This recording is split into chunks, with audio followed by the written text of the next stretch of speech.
Incredible. Let's go to your email. On Ben Stein going on Fox News and saying, hey, rich people have got to pay more taxes. Ben Stein has just regained a lot of my respect. He can say what he wants about evolution now because at least he's meeting the rest of us halfway, those that live in the real world and not some la-la land. Absolutely. Right. On Ann Romney comparing being a Mormon missionary to being in the military, which I found very offensive.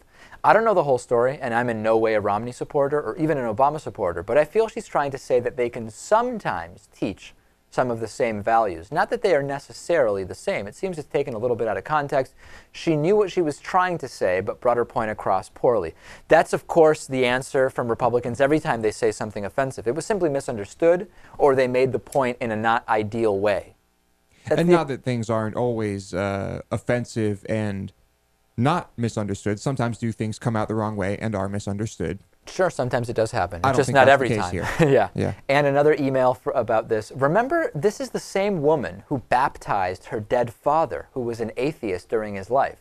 If she's willing to do that to her own father, I don't think we should expect any kind of decent action out of her. Interesting, referring to, of course, the posthumous baptisms common to the Mormon faith. Good point. And on third parties, yesterday I talked a lot about third parties being involved in debates, etc.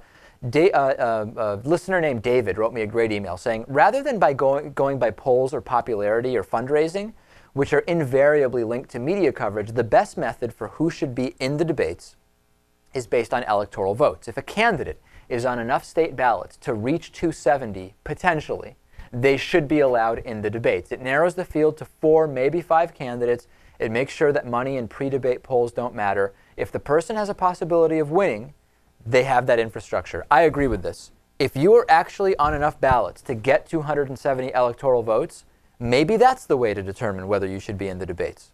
Then you have to get into who's deciding if you go on those ballots at all, and you're getting into a whole nother... That's well established. State by state, based on getting a certain number of signatures and getting on before the deadline, that's very, very well established already.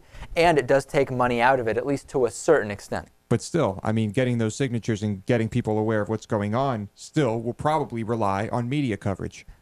It may, but it can just really depend on the ground game. I like this. I like this idea. We're going to talk about this way more after the election. Join us on the bonus show, davidpakman.com/membership. Otherwise, we'll see you tomorrow. But get the bonus show. Lewis hosts it. It's great. The David Pakman Show at davidpakman.com.